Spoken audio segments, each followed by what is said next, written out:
Noches. Gracias por acompañarnos en una nueva clase del curso de Apologética 2. Aquí decía que empezamos a las 7, pero como estamos en épocas de mundial, puede que alguno esté pegadillo por ahí en el televisor. Aparte está jugando Portugal contra Croacia. Entonces se oye interesante el asunto. Pero son las 7:10 y vamos ya a empezar.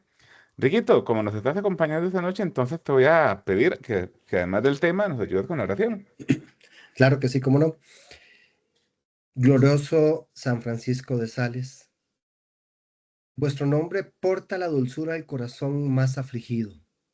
Vuestras obras destilan la selecta miel de la piedad, y vuestra vida fue un continuo holocausto de amor perfecto, lleno de verdadero gusto por las cosas espirituales y del generoso abandono en la amorosa divina voluntad.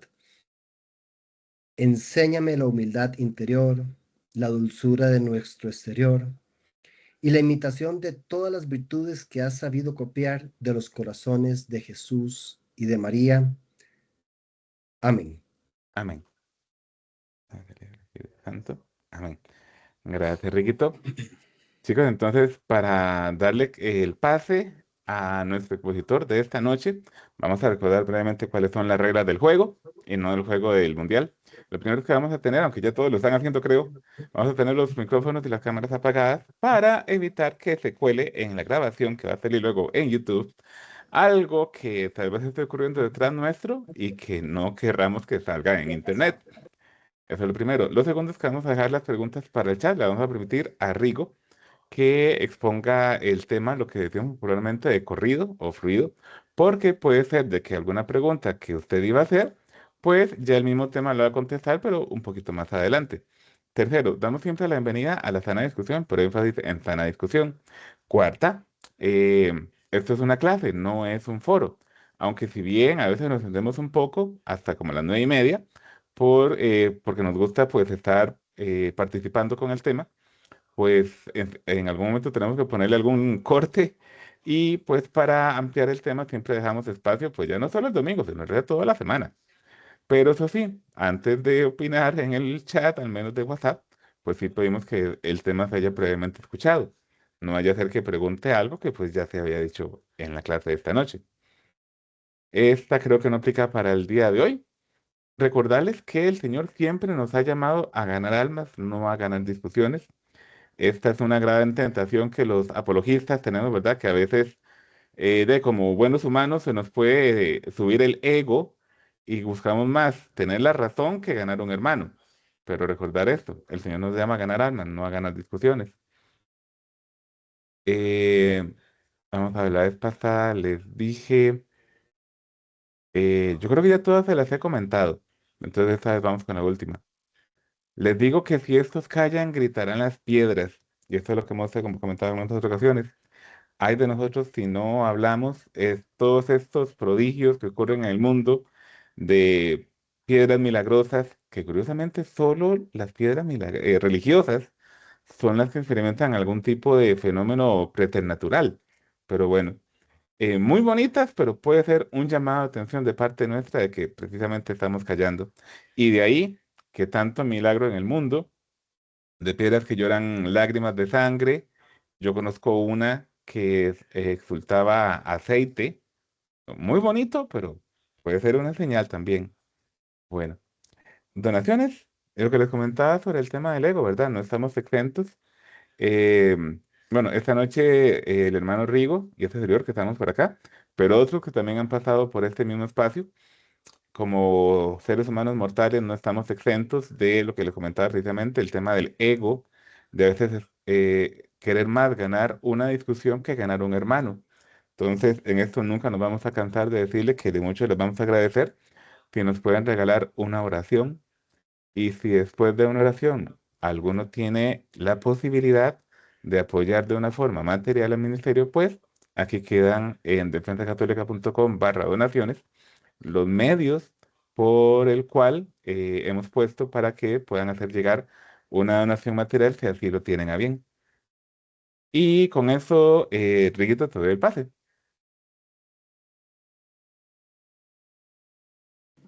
Perfecto, gracias. Déjenme para ver.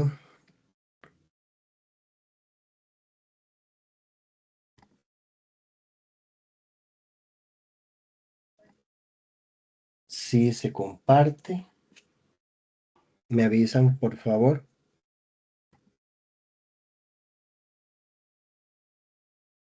Todavía nada. Todavía nada. Eso es lo que quería ver justamente lo de la computadora que te decía que era. Ajá.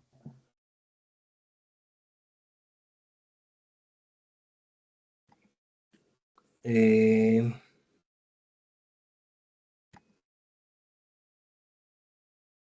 Ahí ya estamos viendo. ok, ahí sí se ve. Ajá, pero ahí lo que vemos es tu Teams y ahora sí ya estamos viendo la presentación, pero en modo presentador o moderador, como quieras Mm, decirle. entonces déjenme para ver cómo lo puedo hacer. Este, para que se vea full.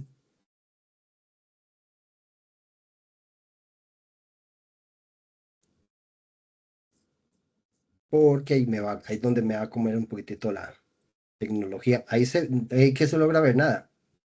El Teams, Ok. Y allí sí se logra ver. ajá, correcto. Ok, entonces déjame para ver si es esta forma. Pero necesito ver. No, se me pierde una parte a mí. Qué loco. Riquito, ¿podrías darle otra vez ahí donde lo tenías? Aquí donde lo tenía, pero para ver. Ahí, creo que en el botón de play. Ok, mueve el mouse por la parte superior derecha. A la izquierda de la X veo un botón de intercambio. Ahí ya estamos.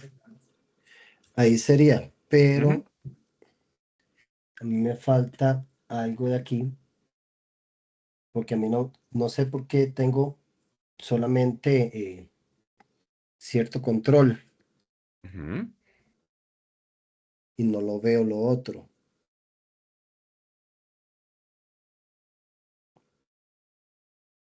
Eh,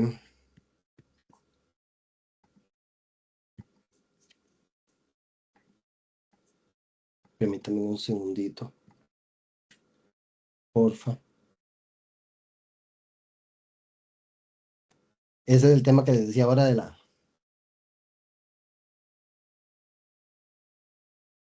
Ahí cambió, ¿verdad? Ahí cambió algo. Ahí estamos de regreso en el modo presentador.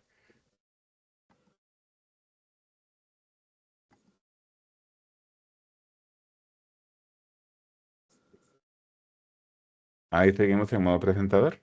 Estaba en modo presentador. Para ver, porque la tecnología me está ganando ahorita. Normalmente nunca me pasa, pero me está ganando ahorita.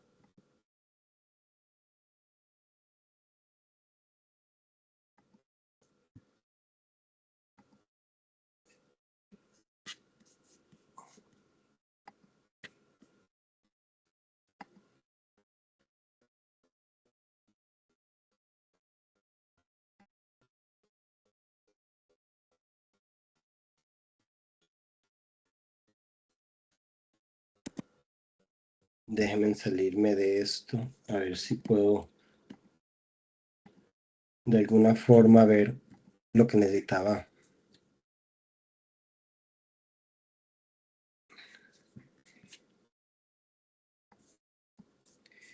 No importa que se vea así, no hay problema. No, no importa. Ok, y listo. No, es que sabes qué es el tema, que le Ujú, vengo conectando dos monitores a la par. Entonces no está configurada para los dos monitores aparte de la computadora. ujú. Se los conecté hoy, entonces no he terminado de configurarla. Pero bueno, vamos a arrancar de una vez. Eh, el tema de hoy va a tratar sobre la dignidad humana. Y ahí me disculpan si tal vez me escuchan con algo en la boca o tomándome agua, pero he estado medio saliendo de un resfriado y estoy con un confite allí especial para no estar tosiendo a cada 5 minutos. Entonces, ahí me disculparán cualquier tema de la voz.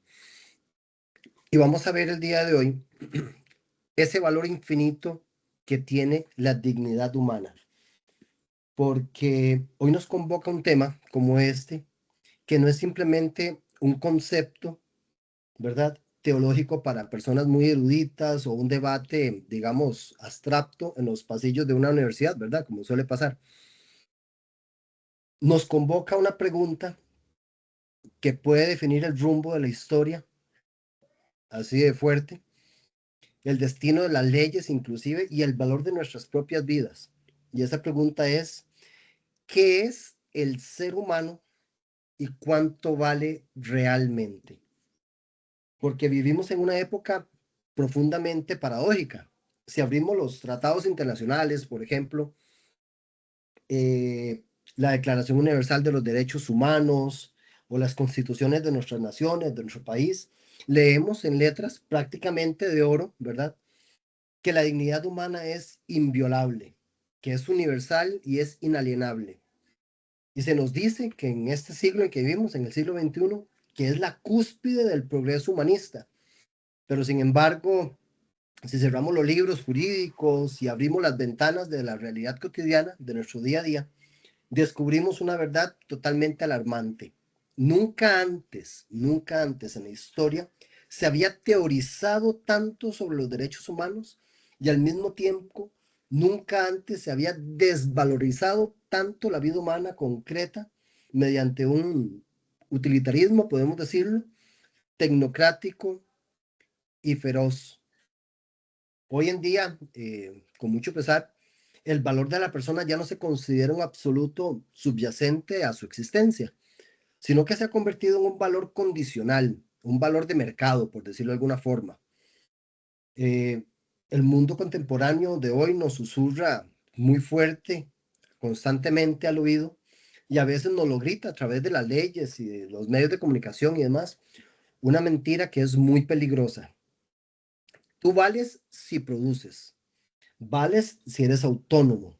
Vales si tu capacidad cognitiva, tu intelecto está intacto. Vales si eres estéticamente funcional para el consumo. Pero, ¿qué pasa cuando dejas de producir? ¿Qué pasa cuando el anciano está postrado en una cama con Alzheimer, que ya no recuerda su propio nombre ni siquiera? ¿Qué pasa inclusive con el niño en el vientre materno que ha sido diagnosticado con una anomalía genética? ¿Qué pasa con el enfermo crónico, por ejemplo, atrapado en un laberinto de dolor? Para la mentalidad del mundo, la mentalidad secular dominante, estas vidas empiezan a ser vistas como una carga, como existencias que carecen de la calidad necesaria para ser llamadas dignas. Y hemos pasado de una cultura del ser a una cultura del tener y del funcionar. Y es precisamente en ese escenario de confusión generalizada donde la teología apologética católica se vuelve un faro indispensable, una luz necesaria. Muchos escuchan la palabra apologética y erróneamente se imaginan a un cristiano fundamentalista levantando el dedo acusador, atacando la ciencia o discutiendo con soberbia intelectual para ganar debates en redes sociales, nada más lejos de la realidad de la iglesia. Una auténtica apologética viene de la palabra griega apología, que significa una defensa racional, un rendir cuentas, un dar un informe justo. El mandato que nos dio directamente el primer papa, San Pedro, en su primera carta, en 3:15, que debemos estar siempre dispuestos a dar razón de nuestra esperanza a todo el que la pida, pero hay que hacerlo con mansedumbre y respeto. Hacer apologética sobre la dignidad humana, que es lo que vamos a intentar hacer el día de hoy, no es imponer un dogma a ciegas a una sociedad que no cree en Dios. Es salir, es salir al encuentro del mundo moderno con la luz de la revelación divina, pero también con la fuerza de la rectitud de la razón y de la ley natural. Es demostrarle a un ateo, a un agnóstico o a un relativista que si destruyen el fundamento trascendente del ser humano, destruyen también los cimientos que sostienen sus propios derechos humanos. Porque seamos honestos en esto, si el ser humano es simplemente un accidente cósmico, como muchos de ellos piensan, o una masa de carne evolucionada por el azar de la materia, o una máquina biológica sofisticada y nada más, Entonces, ¿de dónde sale esa supuesta dignidad que los gobiernos deciden o dicen proteger? Si vemos que la nada, si vemos que tal vez de la nada y vamos hacia la nada, la dignidad es solo una ilusión de pues útil, una construcción social ficticia no sé, de un dictador, por ejemplo, o una mayoría parlamentaria puede votar hoy y derogar mañana. Y no se trata de eso. La propuesta que siempre ha tenido la Iglesia Católica es radicalmente subversiva frente al nihilismo moderno. Tu valor, hermano, tu valor no te lo da el Estado, no te lo da tu salud, no te lo da la cuenta bancaria, no te lo da el consenso social, la aceptación pública. No, no, no. Tu valor es un dato previo, es un hecho ontológico y objetivo. Existe antes de que tú nacieras, hermano, y persistirá cuando des el último suspiro. A lo largo de este ratito que vamos a estar de esta noche, estructuraremos, perdón, nuestra defensa, nuestra apología en tres grandes misterios teológicos que los he resumido esta noche y realidades filosóficas que actúan como las columnas inamovibles de la dignidad humana. En primer lugar, analizaremos nuestro origen ontológico, la doctrina de la creación y del imago Deo, la imagen de Dios. En segundo lugar, profundizaremos en una parte más adelante en el acontecimiento que partió la historia en dos y que elevó nuestra condición a niveles insospechados, como lo fue la encarnación y la redención de Jesucristo.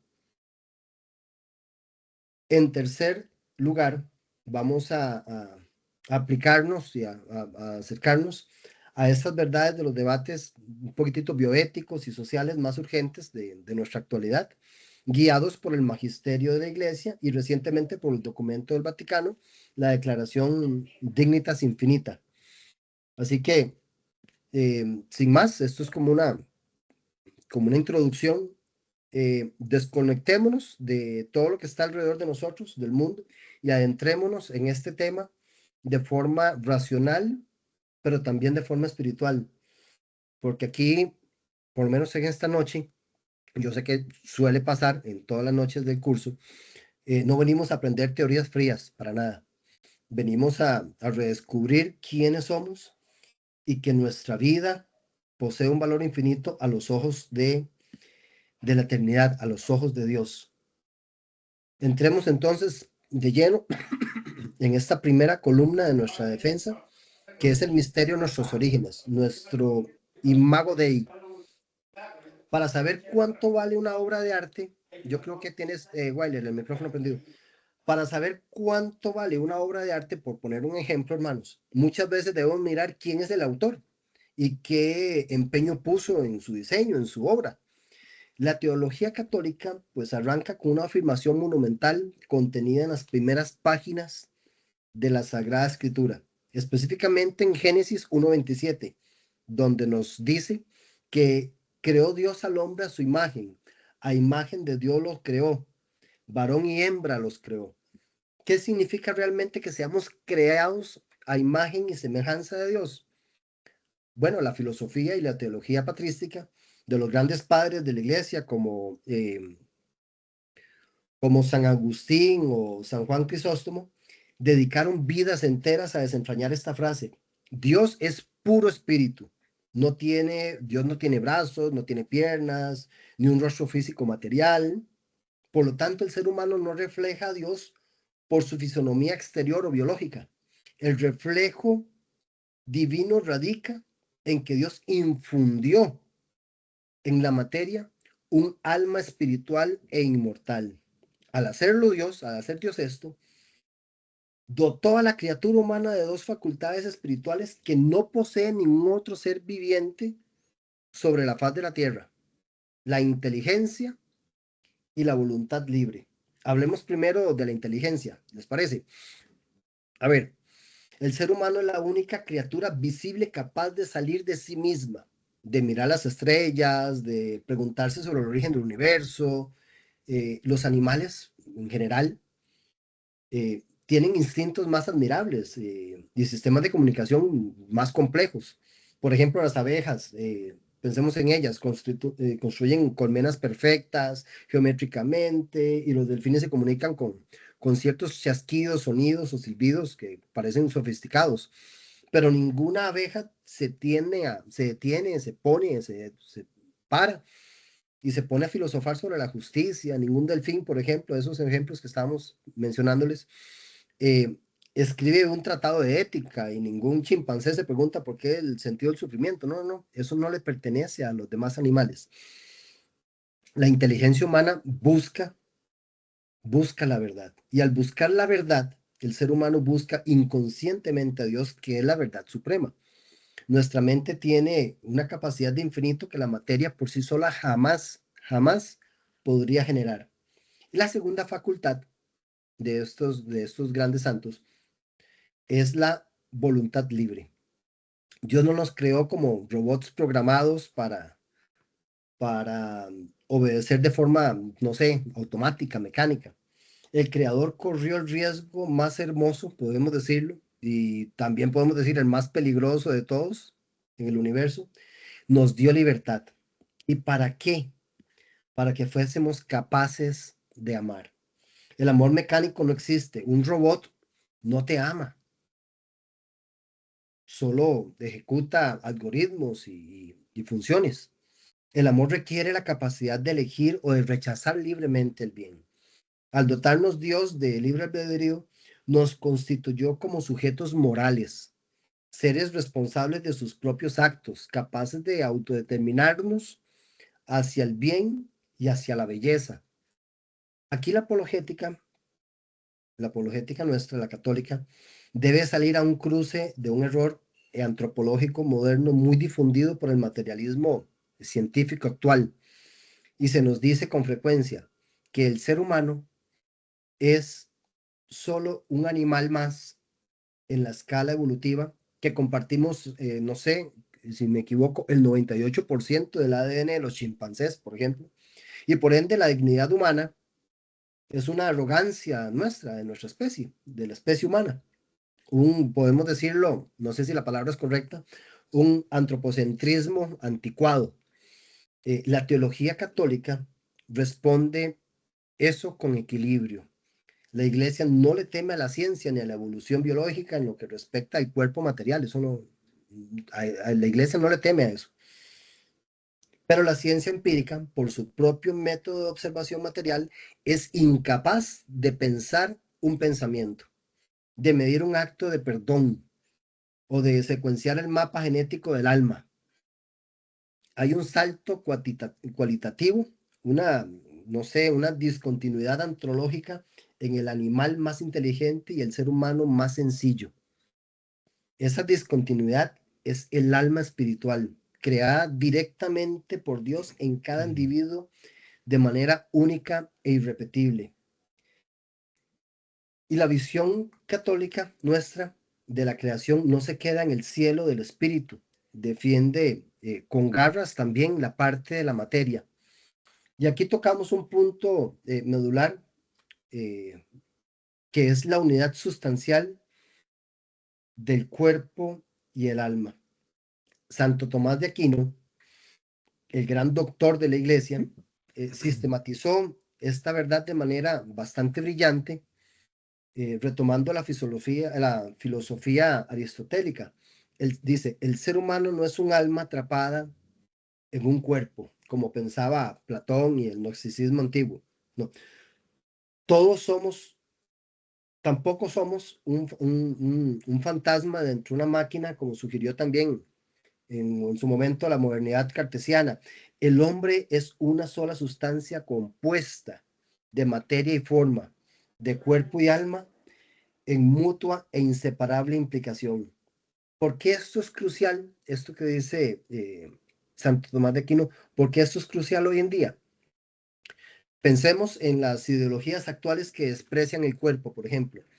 Hoy se nos educa en la idea de que yo soy mi mente Yo soy mis deseos psicológicos, mis inclinaciones, mis desviaciones, y mi cuerpo es solo un pedazo de plasticina biológica que puedo alterar, que puedo mutilar, que puedo reconstruir o usar como un objeto de consumo, por ejemplo, según lo que dicta la voluntad mercantil de hoy en día, ¿verdad? Que cualquier un ser humano, un hombre, puede mutilarse porque eso es un constructo social y nos pasamos a tener órganos femeninos o mutilamos parte del cuerpo para que se parezcan, etcétera.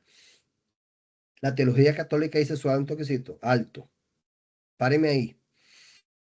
Tu cuerpo no es una herramienta que posees, tu cuerpo eres tú, tu corporalidad participa, tu cuerpo participa intrínsecamente de la dignidad de la imagen de Dios. Y es que el cuerpo humano está llamado a ser templo del Espíritu Santo y a resucitar el último día. Por lo tanto, hermanos, todo lo que uno le hace al cuerpo, se lo hace a uno como persona. Respetar la dignidad humana implica necesariamente respetar el diseño, es respetar los límites y la sacralidad de nuestra biología corporal. Cuando comprendemos el misterio de la creación, la dignidad humana adquiere un carácter sagrado. El filósofo secular, Immanuel Kant, decía que las cosas tienen un precio, pero el ser humano tiene dignidad porque no puede ser sustituido por nada equivalente. La teología católica va un poco más allá, va un paso más allá. El ser humano no solo no tiene precio porque es único, sino porque lleva grabada en sus facultades más íntimas la firma de Dios, la firma de ese artista creador divino. Cada ser humano, cada persona que camina por la calle, independientemente de su etnia, de su cultura, de su estado de salud, de cualquier situación de estas externas, cualquier persona es un sagrario viviente de la semejanza de Dios. Despreciar al hombre por algunas de estas situaciones es blasfemar contra Dios, es blasfemar contra el Creador. Y aquí vamos a pasar a la parte donde Dios se encarna y paga un precio por nosotros, y es el valor que tenemos. Porque si lo anterior, es esta primera parte, nos llevó quizás a nuestras raíces de existencia en el Edén, esta parte nos transportará, pienso yo, al centro de la historia de la salvación, al centro de la historia de la salvación. La creación estableció una base ontológica altísima para el ser humano, pero el pecado original nos introdujo a una fractura sumamente profunda. El hombre usó mal su libertad, se alejó de Dios y desfiguró la imagen divina en su interior. La belleza del diseño original con la que Dios nos creó quedó cubierta por el egoísmo, de la violencia, por la muerte, pero dejó Dios al hombre abandonado a su propia degradación, a su propia condena, o perdió el ser humano su dignidad por el pecado. Aquí es donde la apologética católica despliega un argumento muy conmovedor y además muy poderoso. Un argumento que responde directamente a las corrientes existencialistas que afirman que la vida humana es un absurdo que camina hacia la nada. La respuesta a la fe tiene un nombre y ese nombre es Jesucristo. La dignidad del hombre no solo se mide por cómo empezó en la creación, sino por lo que Dios estuvo dispuesto a hacer para rescatarlo. El misterio de la encarnación es quizás el acontecimiento más revolucionario de la historia de la filosofía y de la religión. Todas las religiones, tal vez si ustedes analizarán o han analizado religiones que hay a nivel global, todas las religiones del mundo antiguo intentan construir puentes, ¿verdad? Pirámides o hacían sacrificios para que el hombre pudiera subir de alguna manera, no sé, penosamente, por decirlo de alguna forma, hacia la divinidad. El cristianismo es la única fe que afirma lo contrario. Dios se rebaja, rompe la distancia que existía y desciende a la condición humana. Como dice el Evangelio según San Juan en el capítulo 1, verso 14, que nos dice que el verbo se hizo carne, se bajó, se hizo carne y habitó entre nosotros. El Concilio Vaticano II, que es un texto bellísimo, si no lo han leído, por favor, léanlo, eh, se ha convertido en el corazón de la apologética moderna en muchas cosas. La Constitución Gaudium et Spes, en el numeral número 22, expresa con palabras que deberíamos de grabarnos nosotros y grabarnos en nuestra alma, si es posible. Dice el numeral 22 de Gaudium et Spes: el Hijo de Dios, con su encarnación, se ha unido en cierto modo con cada hombre.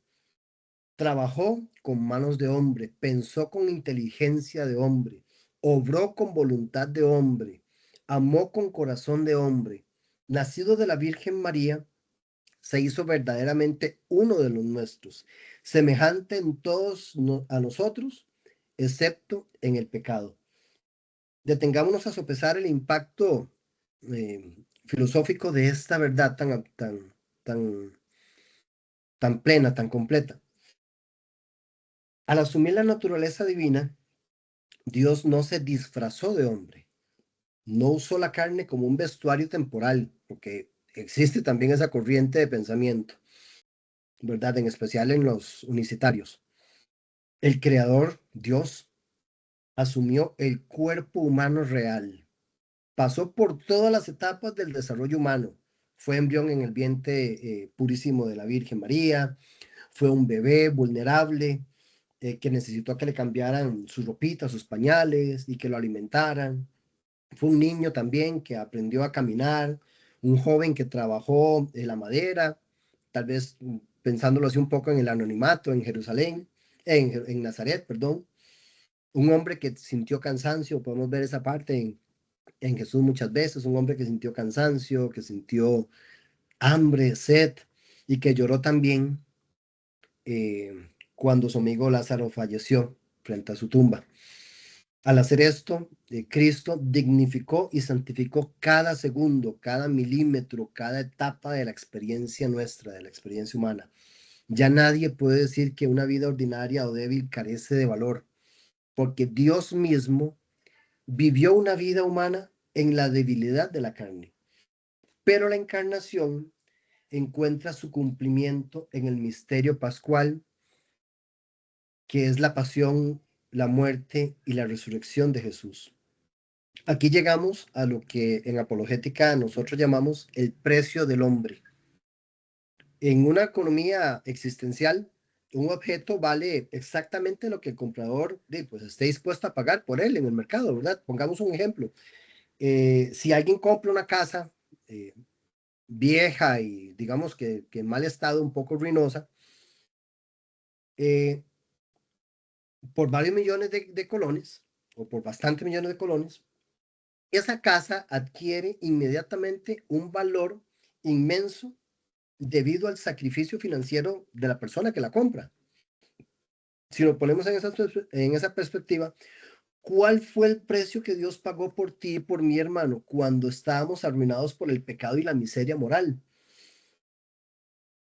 De la apologética católica responde que con la cruz, que fuiste comprado al precio de la sangre del Hijo de Dios.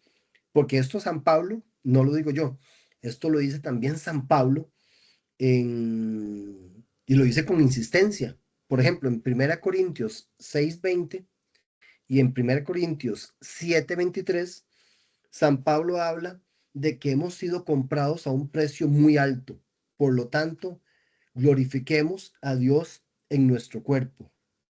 Frente a los discursos actuales que ustedes pueden ver en redes y pueden tener con ciertos hermanos presenciales, que intentan basar la autoestima y el valor personal en el éxito profesional se basan en eso para darle valor.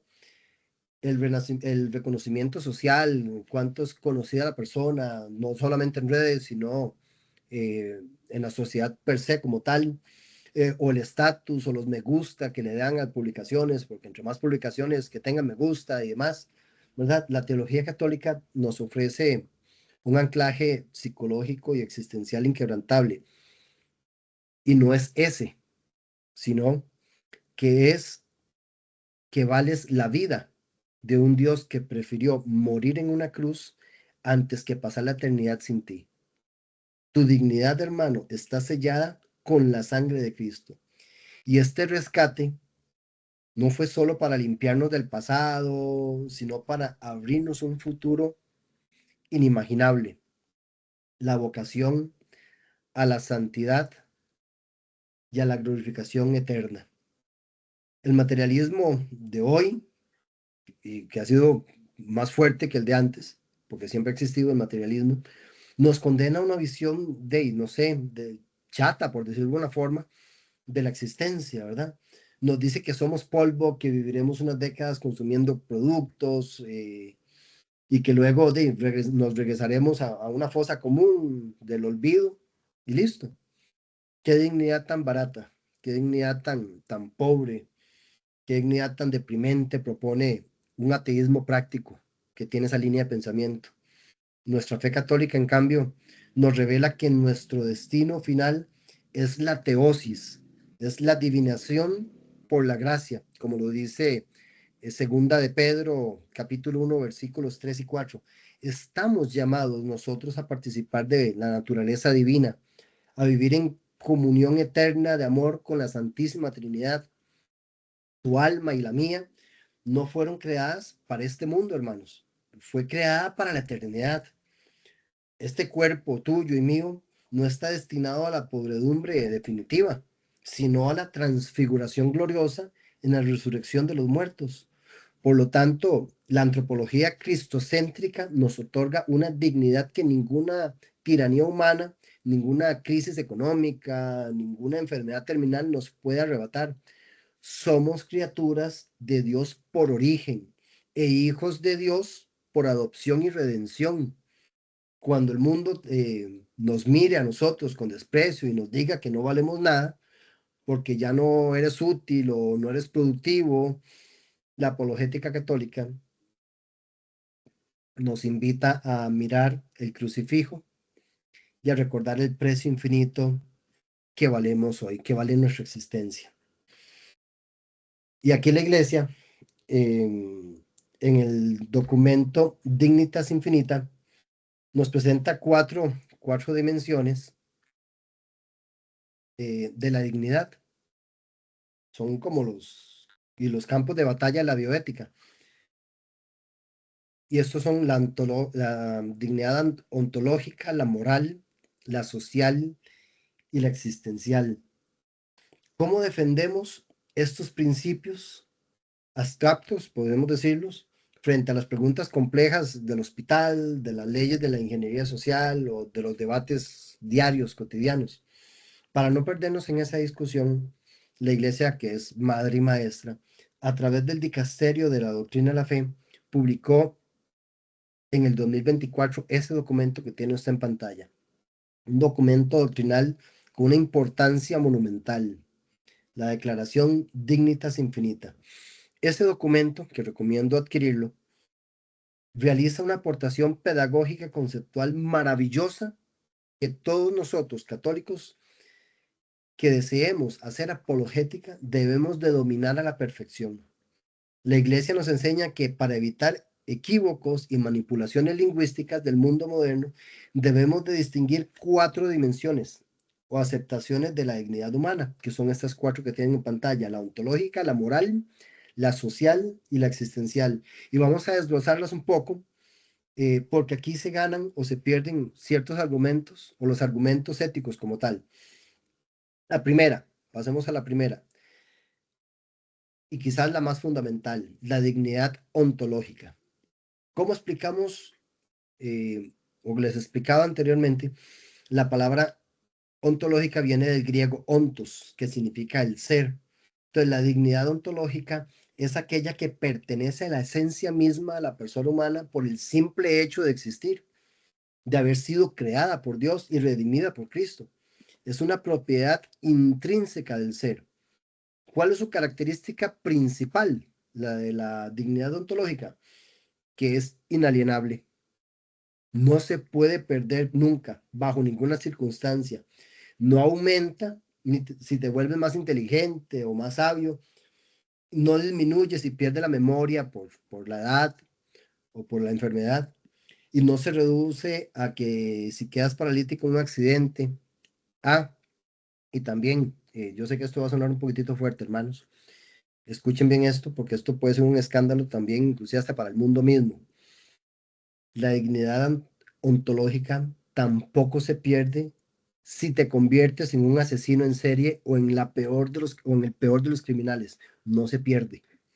El criminal más brutal, más abyecto de la historia de la humanidad sigue teniendo dignidad ontológica.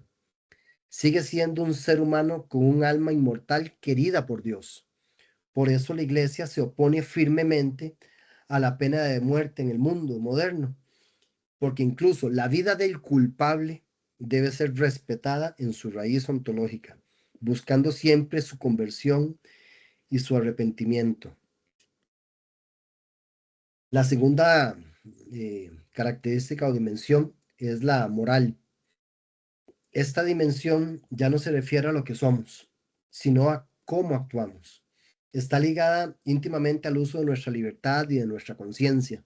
Cuando un ser humano utiliza su libertad para hacer el bien, para amar al prójimo, para sacrificarse por los necesitados o para vivir en la verdad, su dignidad moral florece y se eleva. En cambio, cuando un hombre decide robar, mentir, no sé, explotar a las personas débiles, asesinar o se deja vencer y entregarse al vicio, está actuando de una manera indigna. En ese sentido, decimos que esa persona, cualquiera de esas personas, ha perdido su dignidad moral. El pecado desfigura nuestra dignidad moral, pero, y aquí está el equilibrio que propone la iglesia, nunca destruye la dignidad ontológica de la base. Por ejemplo, recordarán ustedes el pasaje del hijo pródigo, ¿sí? La de la parábola. El hijo pródigo perdió toda su dignidad moral viviendo con los cerdos, comiendo con ellos, pero cuando regresó a casa, el padre lo recibió con el anillo y la mejor túnica porque su dignidad ontológica de hijo permanecía intacta. La tercera dimensión, eso es por poner un ejemplo, la, tercera, la tercera dimensión es la dignidad social que nos regala este documento Dignitas Infinita. Esta dimensión, la social, está condicionada por las estructuras exteriores, las económicas y políticas en las que vivimos cada uno de nosotros. Cuando un ser humano, cuando una persona carece de acceso al agua potable, cuando no tiene comida para sus hijos, cuando es obligado a trabajar en condiciones de semiesclavitud por un salario miserable o cuando vive bajo una dictadura que le prohíbe expresar su fe, como los hermanos nicaragüenses, decimos que su dignidad social está siendo pisoteada. La iglesia no se desentiende de la materia. La doctrina social de la iglesia exige que los estados y las economías se estructuren, trabajen de tal forma que respeten la dignidad social de todos los ciudadanos, garantizando el bien común y la justicia distribuida. Y la cuarta dimensión es la dignidad existencial. Esta dimensión que nos regala este documento está conectada con el ámbito psicológico y vivencial de cada uno de nosotros, del individuo como tal. Se refiere a cómo experimenta una persona la calidad de su propia vida en medio de las circunstancias del dolor o del aislamiento. Por ejemplo, un paciente que sufre un cáncer terminal con dolores insoportables o una persona mayor, una adulta mayor sumida en el abandono y la soledad más absoluta, pueden experimentar una profunda pérdida de su dignidad existencial. Sienten que su vida ya no tiene sentido, que su existencia se ha vuelto precaria e indigna de ser vivida. ¿Y dónde radica la trampa del mundo moderno? ¿Y por qué la apologética católica debe ser muy, muy quirúrgica en esto? El error del secularismo utilitarista actual consiste en confundir deliberadamente la dignidad social, la moral o la existencial con la dignidad ontológica. La suele confundir. El argumento del mundo por lo general es este. Vamos a intentar resumirlo. Como pongamos un ejemplo, como este enfermo terminal ha perdido su dignidad existencial debido al dolor y como ya no puede interactuar socialmente, entonces su vida ya no tiene una dignidad en absoluto. Por ende, lo más compasivo es aplicarle la eutanasia y acabar con su vida. O también pueden decir, o se escucha decir, como este embrión humano en las primeras semanas no tiene conciencia psicológica ni relaciones sociales, carece de dignidad ontológica, por lo tanto, pues el aborto es aceptable. La teología católica desenmascara esta falacia con mucha valentía. Las fluctuaciones de la salud, de la psicología, del dolor o de la economía, ¿verdad? De ese vaivén, de que en un momento estamos tranquilos psicológicamente, en un momento estamos bien de salud físicamente, no tenemos dolor, o en algún momento estamos bien económicamente, al otro no, y así va. Todas esas fluctuaciones pueden herir la dignidad existencial o social, pero jamás pueden tocar nuestra dignidad ontológica. Un enfermo de Alzheimer que ya no reconoce a sus hijos, que ha perdido capacidades cognitivas y quizás su dignidad existencial esté sufriendo, su valor como ser humano ante Dios y ante la sociedad sigue siendo exactamente el mismo que el de un atleta, por ejemplo, olímpico, o el de un científico que ha ganado un premio Nobel, por ejemplo. O sea, eso no le quita su dignidad ontológica. Es desde este marco conceptual que la Iglesia sale a dar la batalla cultural contra los temas de la bioética más urgentes, frente al aborto, frente a la, frente a la eutanasia, frente a las nuevas amenazas, como lo son, no sé, los vientres de alquiler, por ejemplo. La apologética católica en frente al aborto defiende que desde el momento de la fecundación existe un ser humano nuevo, con un código genético único y un alma infundida, eh, ya no los había pasado, perdón, de un código genético único y un alma infundida por Dios. No es un tejido de la madre, es un alguien, no es un algo, no es una cosa, es una persona. Defenderlo en el test de ácido de cualquier humanismo real. Nos toca defender a la persona desde su concepción frente al aborto, frente a esa práctica que se ha vuelto macabra y actual. Por ejemplo, frente a la eutanasia. El mundo vende la muerte como la muerte provocada como un acto de piedad o como una muerte digna, pero la iglesia nos recuerda y responde que la muerte nunca es digna. Es la ruptura del diseño original. Lo digno es el acompañamiento médico a través de los cuidados paliativos, del control del dolor y sobre todo del amor humano y espiritual que le dice al enfermo que tú vales todo hasta el último aliento.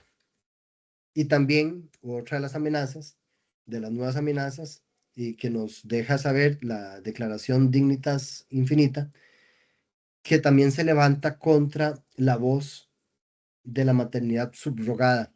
Es esa maternidad, la de los vientres de alquiler, por ejemplo, que convierte el cuerpo de una pobre mujer y la vida de un niño en mercancías contractuales de consumo o contra la violencia contra la violencia digital, que destruye la reputación de las personas detrás del anonimato que suelen dar el estar detrás de las pantallas. La dignidad ontológica es el dique de contención definitivo contra la barbarie utilitarista. Si permitimos que el valor del hombre dependa de cualquier otra cosa que no sea su propio ser creado por Dios, abrimos una puerta para que los poderosos, la gente de gobierno, los que manipulan al mundo, decidan quiénes tienen derecho a vivir y quiénes deben de ser descartados. Y acá tenemos testimonios de santos y el llamado a un llamado coherente a que actuemos, que esa es la parte donde vamos ahorita, porque de esto que hemos conversado, que hemos expuesto en estos minutos atrás, ha sido tal vez un camino un poco más teológico y filosófico con cierta profundidad. Eh, Hemos visto desde el inicio del tema de hoy eh, y hemos estudiado un poquitito desde el diseño original de la creación en el Edén, pasando por el rescate definitivo en la cruz del Calvario, hasta llegar a ciertos intrincados laboratorios bioéticos y debates parlamentarios y de gobiernos de nuestra modernidad actual. Pero la teología apologética católica nunca puede quedarse atrapada en ese frío intelectualismo, por decirlo de alguna forma, eh, o de, o de charlas en auditorios o de cursos presenciales o en línea como este. La verdad católica no solo se demuestra con argumentos lógicos, se demuestra, se vive y se defiende con el testimonio de la propia vida. La belleza de nuestra fe católica es que la teoría se hace carne en la historia a través de la vida de los santos.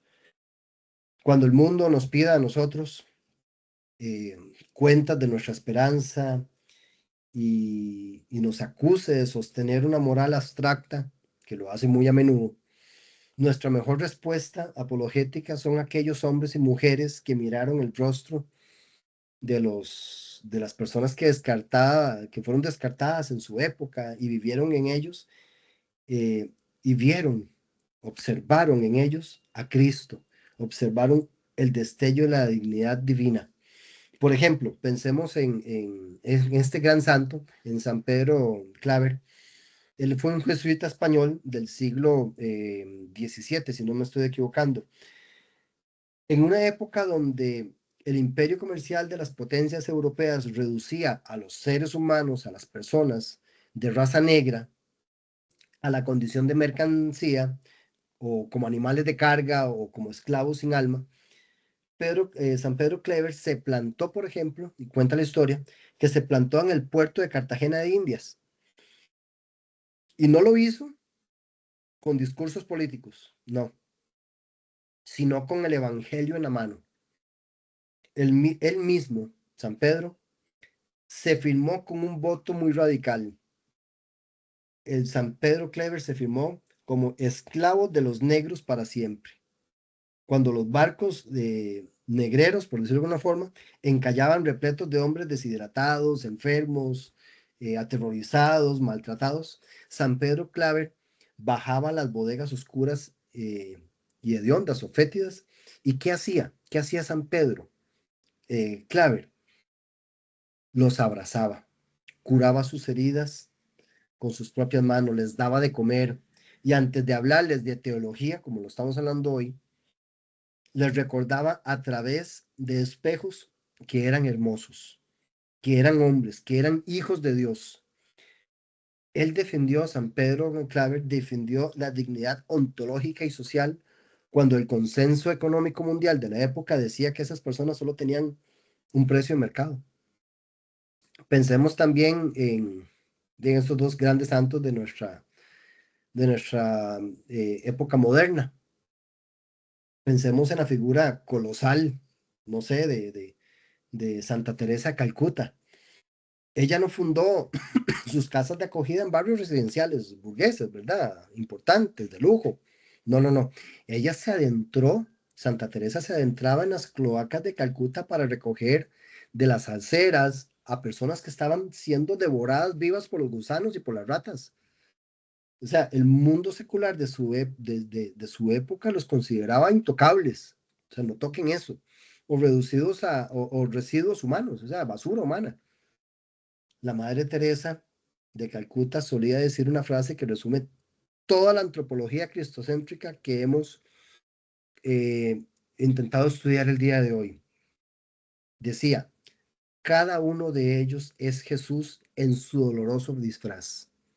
Cada uno de ellos, de esas personas maltratadas, humilladas, cada uno de ellos es Jesús en su doloroso disfraz.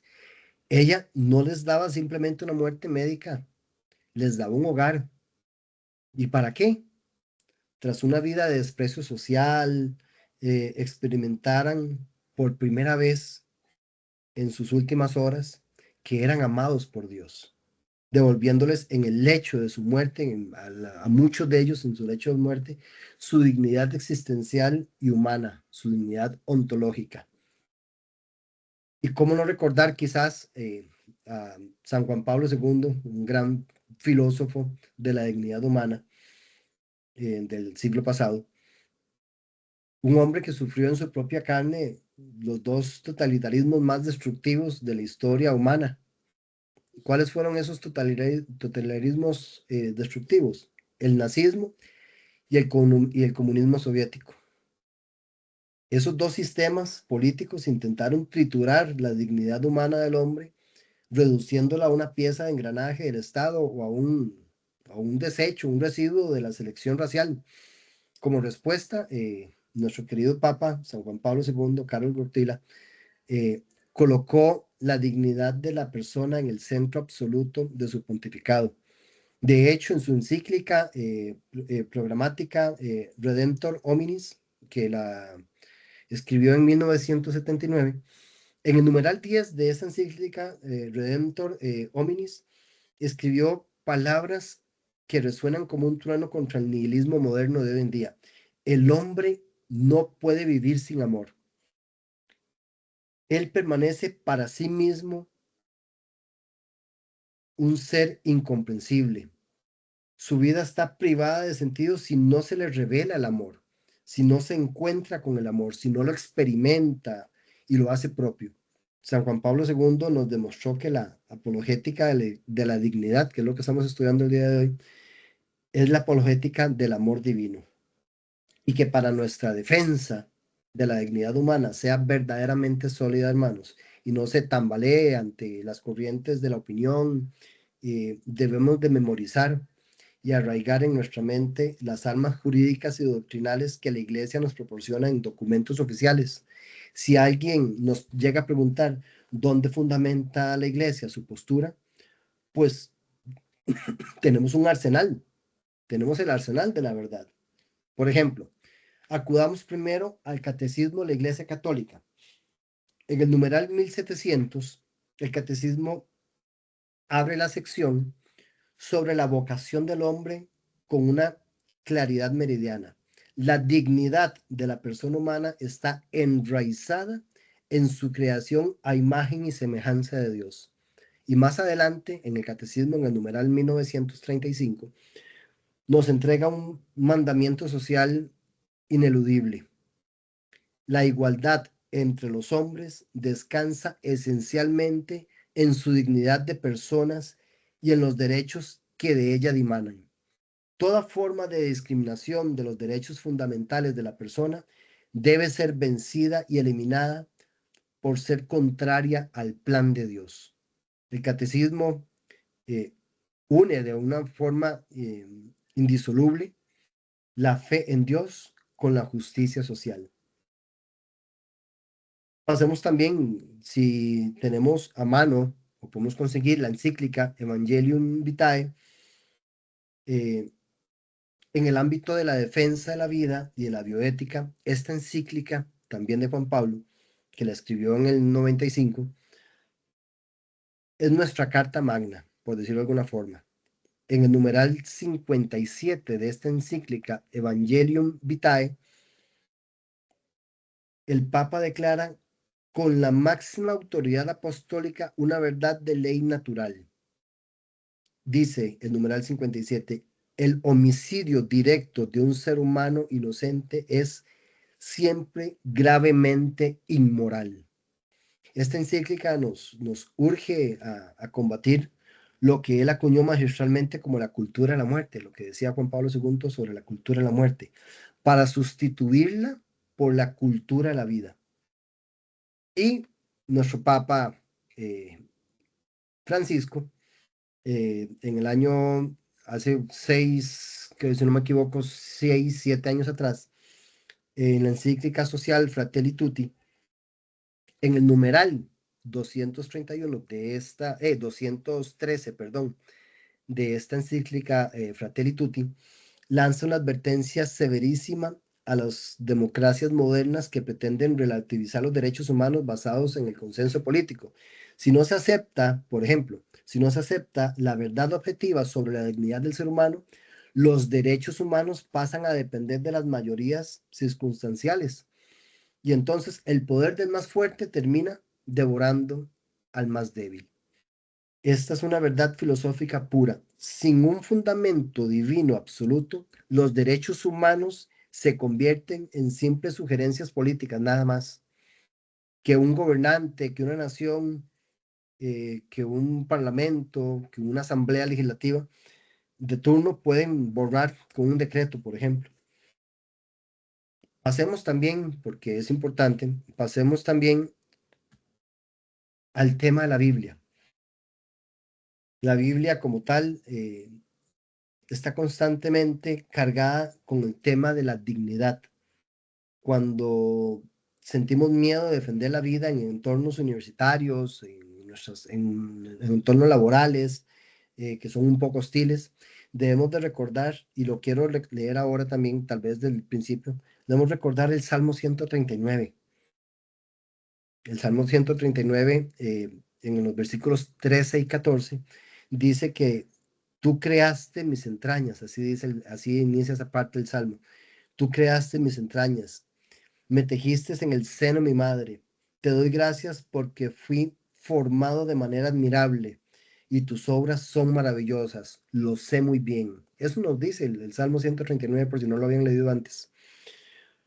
O recordemos, ¿por qué no? Recordemos la advertencia de nuestro mismo Maestro y Señor y Salvador Jesucristo en Mateo 25:40, que define el juicio final de la historia, cuando nos dice, en verdad os digo que cuando hiciste a uno de estos hermanos míos más pequeños, a mí me lo hiciste. Cuando vos, cuando cuanto hiciste o todo lo que hayas hecho por uno de estos hermanos míos más pequeños, a mí me lo hiciste. Para nosotros, el católico, el más pequeño es el embrión, es el mendigo, es el anciano indefenso. Y vamos llegando a una parte tal vez de cierre del tema. eh, y mi idea en esta parte final es tal vez hacer un poco un examen de conciencia, porque la apologética católica no se inventó para ganar discusiones soberbias en plataformas digitales o para aplastar intelectualmente al no creyente, ¿no? O al protestante. Eh, San Pedro nos pidió defender la fe con mansedumbre y respeto y humildad, ¿verdad? Lo decíamos al principio.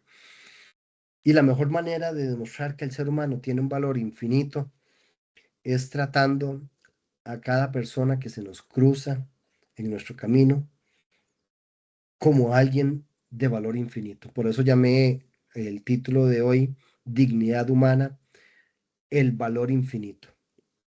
No podemos ser católicos incoherentes que defendemos con vehemencia la vida del no nacido en las redes sociales, pero que luego tratamos con desprecio a la persona que nos ayuda en el hogar, a la empleada del hogar, o no podemos defender con vehemencia eh, en redes sociales nuestra fe e ignorar al mendigo que está cerca de nuestra parroquia, de nuestra comunidad, de la calle, o si destrozamos, no podemos ser vehementes, no podemos ser incoherentes en defender nuestra fe.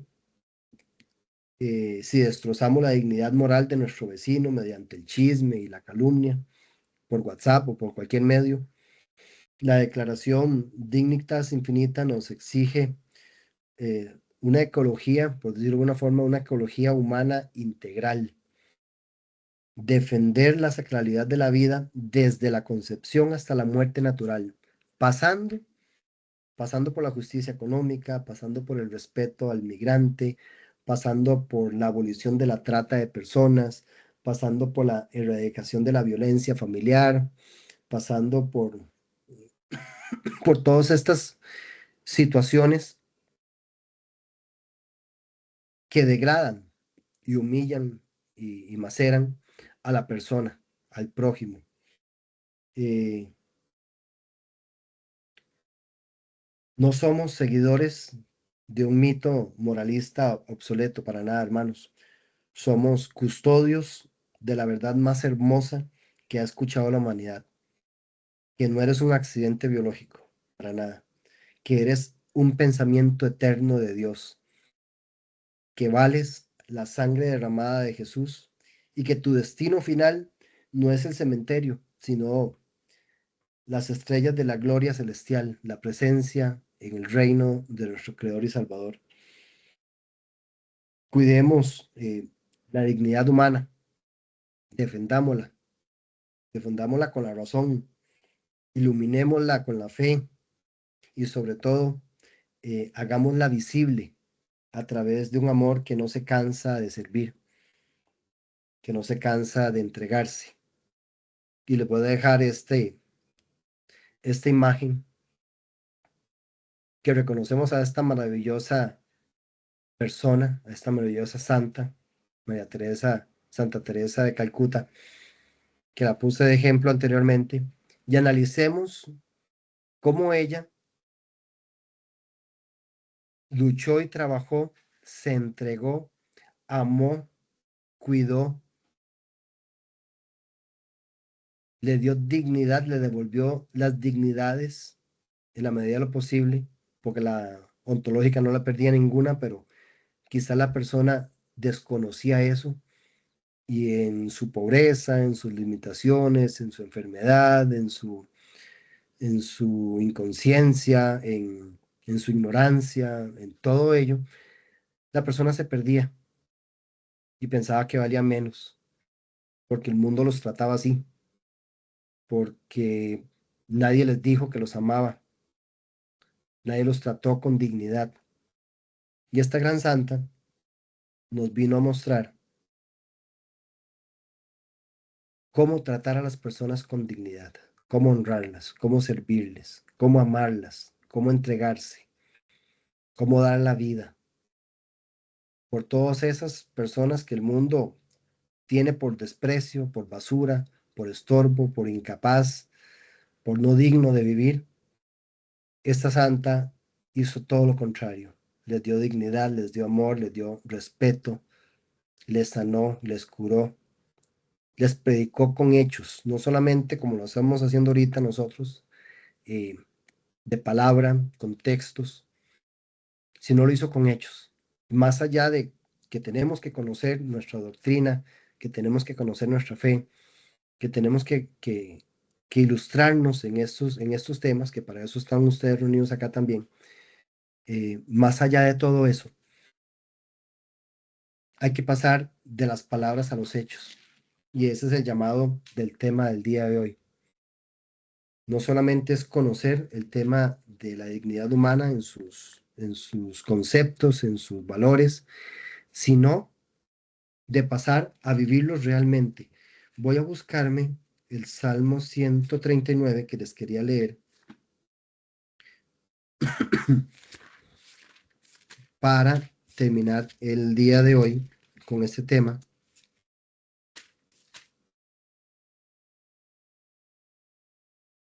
que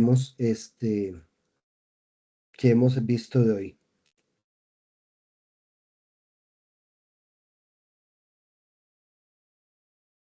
Dice el Salmo 139. Señor, tú me has examinado y me conoces. Tú conoces todas mis acciones. Aún de lejos te das cuenta de lo que pienso. Sabes todas mis andanzas. Sabes todo lo que hago. Aún no tengo la palabra en la lengua y tú, Señor, ya la conoces. Por todos lados me has rodeado. Tienes puesta tu mano sobre mí. Sabiduría tan admirable está fuera de mi alcance. Es tan alta que no alcanzo a comprenderla. ¿A dónde podría ir lejos de tu espíritu? ¿A dónde huiría lejos de tu presencia? Si yo fuera a las alturas de los cielos, allí estás tú. Y si bajara a las profundidades de la tierra, también estás allí. Si levantara el vuelo hacia el oriente o habitara en los límites del mar occidental, aún allí me alcanzaría tu mano. Tu mano derecha no me soltaría. Si pensara esconderme en la oscuridad o que se convirtiera en noche la luz que me rodea, la oscuridad no me ocultaría de ti, y la noche sería tan brillante como el día. La oscuridad y la luz son lo mismo para ti. Tú fuiste quien me formó todo mi cuerpo. Tú me formaste en el vientre de mi madre. Te alabo porque estoy maravillado, porque es maravilloso lo que has hecho. De hecho, estoy bien convencido. No te fue oculto el desarrollo de mi cuerpo, mientras yo era formado en el secreto, mientras era formado en lo más profundo de la tierra. Tus ojos vieron mi cuerpo en formación. Todo eso estaba escrito en tu libro. Había señalado los días de mi vida cuando aún no existía ninguno de ellos. Oh Dios, qué profundos me son tus pensamientos, infinito es el conjunto de ellos. Si yo quisiera contarlos, sería más que la arena, y si acaso terminara, aún estaría contigo.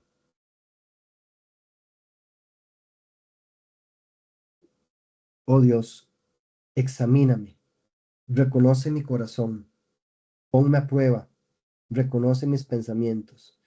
Mira si voy por el camino del mal y guíame por el camino eterno. Amén. Esta palabra nos trae a pensar en que somos hechos a imagen de Dios, como les explicaba al principio. En ese Imago Dei, en que no es el tema de la corporalidad. Dios no tiene un rostro, Dios es espíritu, no tiene piernas, no tiene brazos, sino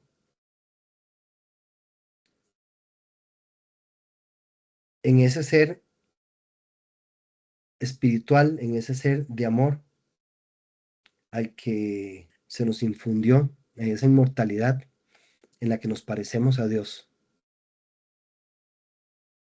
en el amor, en ese llamado a poder transmitirlo a quien tengamos cerca, a poder detener el maltrato, la violencia, las ideologías, en poder defender lo que la iglesia defiende, cómo lo defiende y cuándo lo defiende, en defender la vida humana en todo su ser, en todas sus dignidades, en esa dignidad íntegra humana, en la moral, en la social, en la existencial, en la ontológica. De eso es el tema de hoy y con estas palabras del Salmo 139, pues doy por terminado el tema para hoy. No sé si alguno de ustedes, hermanos, tienen algún comentario, algún aporte que deseen hacer al respecto. Quedo a la escucha de ustedes. Gracias, Riquito. De momento te puedo comentar que en el chat no veo preguntas, Ok. sí veo comentarios. Ah, pero a ver, ¿por qué? En- Ah, bueno, una cita que pusieron de Gaudium, PES número 22. Ah, ok, ¿ocupan que la vuelva a leer o algo por el estilo? No, no, no. Nada más que ahí estaban compartiendo en el chat. Ah, bueno, Pero, estás por ujú. aquello que alguien haya perdido Ajá, ajá. Sí, porque Ok. en esta ocasión normalmente yo siempre pongo como las citas y los textos en la pantalla. Ujú. Esta presentación la hice un poco más diferente, con muy poco texto, casi ninguno, y más enfocado en la imagen, como para eh, poder que se concentraran un poquito más en lo que estaba diciendo Ujú, y ujú, ver si se entendía lo que estaba diciendo y no se distrajeron con textos. Que algunas veces ujú, pues la persona lo ve en una computadora o en un celular y el texto se hace sumamente pequeñito. ujú. De hecho que sí. Pero bueno. Y aquí veo que Saskia tenía la manita levantada. Adelante. Sí, buenas noches. Primero que nada, agradecerle a don Rigoberto eh, la presentación que ha sido pues, muy, muy bonita, muy humana, muy verdaderamente cristiana, se puede decir. Y bueno, es difícil para mí comprender cómo en estos tiempos están Ujú. sucediendo, hablan tanto de la dignidad humana, pero es lo que más se pisotea. Entonces, para mí es un poco incomprensible que tenemos este nivel de conocimientos y no, y o sea, y más bien pareciera que el mundo retrocede, porque realmente, bueno, o sea, no llegamos a tal vez al nivel de esclavitud en el sentido literal, pero sí en ideologías, Ujú. en pensamientos disfuncionales para la vida. Claro, El hecho de la, digamos, de la eutanasia, del aborto. O sea, no me explico cómo pueden justificarlo porque no lo injustificable. Realmente por esa dignidad ontológica que usted dice que todos tenemos, todo ser humano tiene derecho a nacer una vez que fue concebido. Es por algo Dios lo hace así. exacto. No somos animalitos y aún así hoy en día le dan más dignidad a un animal, o sea, la protección de animales, que yo soy muy animalera, me gustan mucho los animales, pero a ver, son criaturas hechas también por Dios, pero, o sea, no podemos igualarnos en absolutamente nada. Un bebé con una perrita con cachorros. Totalmente. Somos seres vivos, pero Inclusive, a ver, tratan muchas veces más y mejor sí, sí, a sí, un animalito, una mascota, que sí, hay que tratarlo bien. No digo que hay que maltratarlo, no, hay que tratarlos bien. Pero tratan mejor. Venga, mi amorcito, y lo llenan de besos y caricias y le cantan cumpleaños como si fuera un ser humano. Y al vecino lo maltratan. Al sí, mendigo que está en la calle le pasan de lejos y si pueden, se detiene la respiración para ni siquiera oler ese aire. sí, Al, sí, al que está padeciendo de hambre no le dan, en cambio, al gatito le compran una lata que no le dura nada de atuncito, carísima, que con clarísimos, eso le podrías dar un arroz, una bolsa de frijoles a una persona que lo necesita. sí, sí, sí, ¿Sí me explico? Es esa dignidad, estamos mal, sí. sí, a esa Y dignidad es de la que intenté hablarles el día de hoy.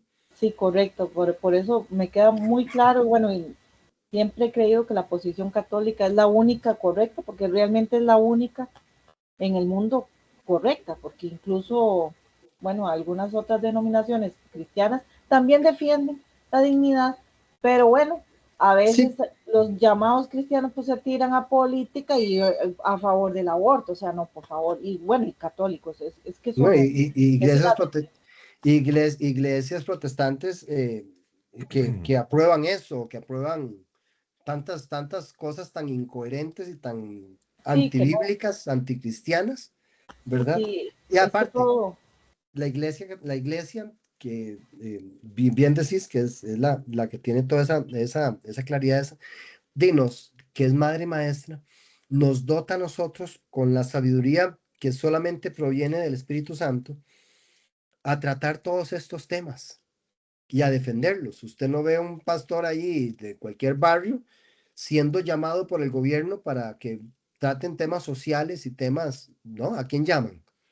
A un representante de la Iglesia Católica, ¿verdad?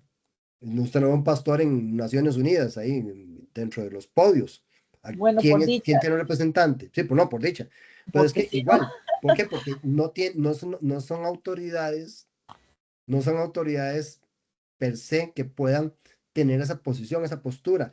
La iglesia nos ha regalado a lo largo de los siglos documentos, encíclicas, cartas, sabios, santos, que no solamente nos han ilustrado en el querer y la voluntad de Dios en cada uno de los aspectos de la vida humana, en todo su ser, ¿verdad? Sino que lo ha puesto en práctica, más allá de todo lo teórico, lo ha puesto en práctica. ¿Cuántos lugares, cuántos asilos, cuántos leprosarios, cuántos hospitales, cuántas escuelas, cuántos colegios, cuántas universidades, cuántos centros de cuidado, cuántos hogares de ancianos tiene la Iglesia Católica regada por todo el mundo? Es el llamado a la acción de poder dar la dignidad humana a la persona en cualquier momento. Y eso no lo hace otra iglesia ni otra organización a nivel mundial. No lo hace, ni siquiera un gobierno. Por eso la iglesia hace ese llamado no solamente a teorizar e ilustrarnos con estas palabras y estas profundidades, sino ese llamado final que era el que hacía, el que les ponía ahora a todos ustedes acá, es el pasar a los hechos. Es el dejar de humillar, es el dejar de insultar, es el dejar es el dejar el pecado de omisión muy presente, es borrarlo si es posible, es actuar, es defender es tratar con amor, es defender a la persona que necesita ser defendida, es amar a todos, es tratarlos con el respeto y el amor que el mismo Jesús nos enseñó a hacer. Básicamente, ese es el hecho de ese rescate que vino a ser nuestro Señor y Salvador por nosotros, porque lo teníamos al principio. Cuando lo perdimos por el pecado, por la desobediencia, el único puente que nos podía liberar de todo eso se llama Jesucristo. Por su encarnación, por su pasión, por su muerte, por su resurrección, volvimos a tener esa unidad con el cielo que habíamos perdido y que muchos hoy en día por cosas de la misma sociedad, por cosas del mismo ser humano, su maltrato, su indiferencia, su arrogancia, su querer tener, no mira que lo más importante que tiene el ser humano es el ser humano, que es a sí mismo. Y ese es el llamado. No sé si alguien, alguno de los hermanos, yo vi un par de nombres, pero ya no me acuerdo, creo que uno era Guillermo y otro era Luis, que los vi rápidamente antes de intentar proyectar. Que de hecho creo que lo puedo dejar de hacer, ¿verdad, mi querido Juan? Correcto, correcto, correcto. Nada más déjeme ver por dónde andan los tiros, porque no me acuerdo. Para ver. don Rigo, y con respecto a eso, vea, yo le iba a decir lo siguiente, porque ese era, digamos, el punto que yo quería tratar. Muchas veces no todos los seres humanos somos capaces, por ejemplo, yo decía, si la Madre Teresa recogía gente, yo me imagino en qué estados, No, o sea, me imagino la cosa, bueno, más triste que se pueda imaginar uno. O sea, siento que Dios le da capacidad a ciertas personas para hacerlo. Siento que no todos somos capaces. Ejemplo, yo no podría, yo tengo un caso cercano, pero digamos, hay cosas que yo no puedo hacer. Yo, por ejemplo, le puedo dar de comer a alguien sin problema, pero, por ejemplo, yo no puedo limpiar a un anciano porque tengo un problema de estómago, no tengo claro, fuerza en el estómago. Entonces, más bien le podría hacer, o sea, algo más bien contraproducente para la persona, porque podría hasta hacerle más bien un mal eh, por la forma en que yo reacciono. Entonces yo digo, vieras que eso considero yo que no todos los seres humanos son capaces de atender, digamos, estos casos extremos. claro. Digamos, porque si ponemos a atender casos así, qué sé yo, una persona que no está leprosa, yo pienso que este, de, si podemos, pero un leproso, bueno, primero hay que tener una fe como aquellos santos que los atendían, esa fe que ellos decían, yo soy de Cristo y Cristo está en mí y Cristo hará por mí y si se me pega y si no, no. Yo siento que estos tiempos, bueno, la indiferencia que, con la que vivimos, la omisión, como usted dice, pero aún así siento que hay personas que tienen la capacidad y otras siento yo que no tenemos la capacidad para ver cosas extremas. Tal vez cosas, qué sé yo, que pasa el indigente por ahí pidiendo y uno le da, ahí no hay problema. Pero ya cosas extremas, o ejemplo, yo tenía una familia que ella pasaba a los indigentes a la casa a bañarlos y yo decía, qué carga, es muy genial porque yo no me animo a Claro, hacer eso, ¿verdad? Pero más que todo por miedo, no le voy a mentir, o sea, lo que me da miedo es porque muchos son drogadictos y me da miedo un ataque o algo claro. así, pero sí es valiente y no solo eso, considero, no conozco muchas personas capaces de hacer eso, de darle la dignidad y que está así en un caso extremo. Siento que con los enfermos y con familiares, todo, que uno tiene obligación, debe hacerlo. Y bueno, que Dios nos dé las fuerzas, porque es lo primero que hay que pedir, pero sí siento que no es cualquiera que puede ser. Ejemplo, las personas que cuidan adultos mayores que están en cama y son muy valientes y son muy especiales, porque no todo el mundo es capaz de hacerlo. Claro. Ahora bien, bien dices en que tal vez no todo el mundo tiene esa capacidad para poder tratar cosas tan fuertes, ya sea por un tema de debilidad en alguno de esos puntos, como la debilidad del estómago, por ejemplo, que te busca náuseas. Hay personas que no pueden ver sangre, por ejemplo, y así. Pero todos tenemos una capacidad y es la capacidad de amar. Esa capacidad la tenemos todos y ese es el llamado, a amar al prójimo.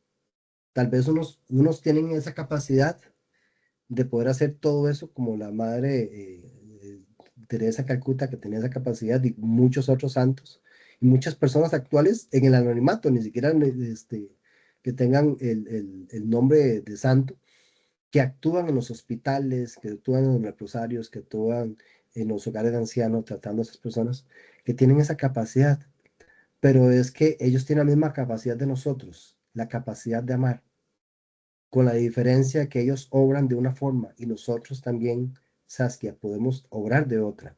Les recuerdo lo que les hablé ahora eh, en uno de los textos de la Biblia, de hecho Mateo 25. Les leí el 40, pero podría arrancar perfectamente desde el 35, que dice, pues tuve hambre y ustedes me dieron de comer, tuve sed y me dieron de beber, anduve como forastero y me dieron alojamiento. Estuve sin ropa y ustedes me la dieron. Estuve enfermo y me visitaron. Y estuve en la cárcel y vinieron a verme. Y entonces los justos preguntarán, Señor, ¿y cuándo te hicimos esto? ¿Te vimos con sed y te dimos de beber? ¿O cuándo te vimos forastero y te dimos alojamiento o sin ropa y te la dimos? Él les contestará que todo lo que hicieron por cada uno de estos hermanos míos más humildes, por mí mismo lo hicieron. Y ese es el llamado. Tal vez no tengamos la capacidad de poder curar enfermedades, pero sí tenemos la capacidad de amar. Todos tenemos esa capacidad de amar. Y amar al prójimo. Amarlo en su sencillez, en su ignorancia, en su necesidad, en su escasez. Y desde nuestra posibilidad, tratarlo, darle. ¿Cuál es su necesidad? ¿Tiene hambre? Démosle de comer. ¿Tiene sed? Démosle de beber. ¿Se ve mal vestido en la calle? Démosle ropita. Procurémosle hacer algún bien. Procurémosle amar, devolverle esa dignidad social que la ha perdido, ¿m? O esa dignidad existencial. Escuchar a un hermano, ponerle atención, amarle, corregirle, en su mal, dice Santiago 5, parece para ver, 5:19,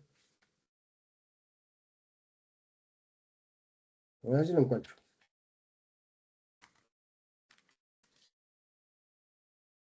Santiago, se me pasó. Dice Santiago 5:19, que si alguno de nosotros se desvía de la fe, de la verdad, y otro lo hace volver, sepan que cualquiera que hace volver al pecado de su camino, al pecador de su mal camino, lo salva de la muerte y le hace perdonar muchos pecados.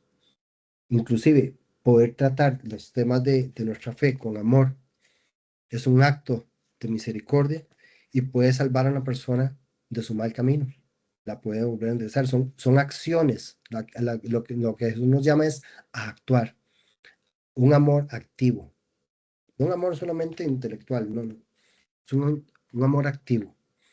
No tiene la capacidad de poder hacer eso, pero sabes que puedes tener la capacidad de brindar alimento, puedes tener la capacidad de aconsejar, puedes tener la capacidad de escuchar a la persona y ayudarle con tu fe y con tu amor a que esa persona vuelva a tener más valor para sí misma, tenga mayor autoestima, se aprecie más, se sienta amada por Dios.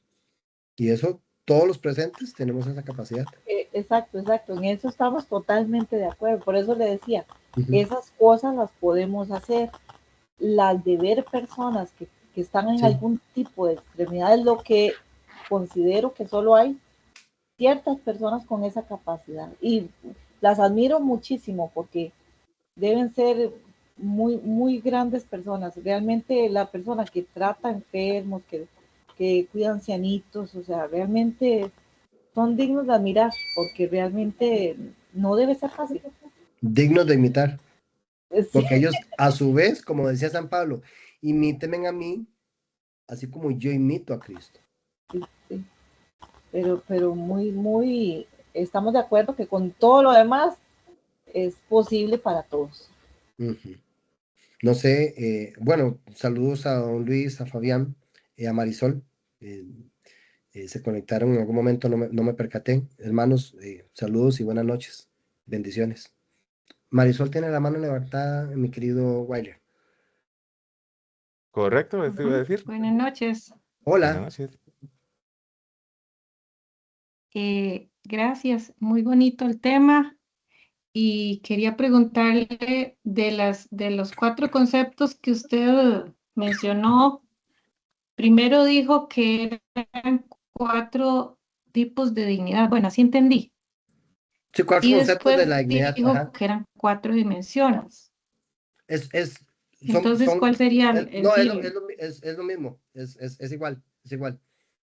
Sí, utilicé un par de términos, pero es básicamente lo mismo. Ujú.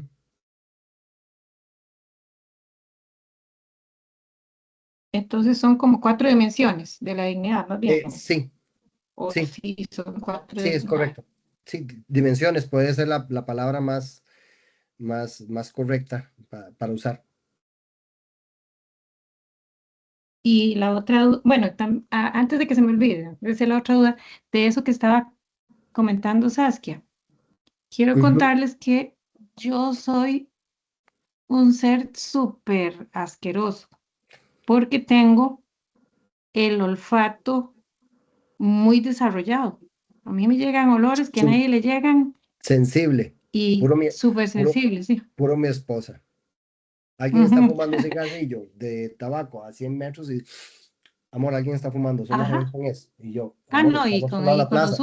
y con los humos peor, me da una No, alergia inmediata. a Pero ella los también, olores en sí, ¿verdad? a ella Entonces, también. imagínese, cuando hay un mal olor, imagínese cómo Ujú. puedo estar yo ya casi al punto Sí, del vómito. es un tema Y, fisiológico ahí. y, y también, eh, y también súper asquerosa porque toda la vida, como, eso depende mucho de la crianza, ¿verdad? A uno lo Ujú. criaron, a mí me criaron en un sistema de mucha higiene, mucho aseo, más en lo que tiene que ver con los alimentos y todo eso, ¿verdad?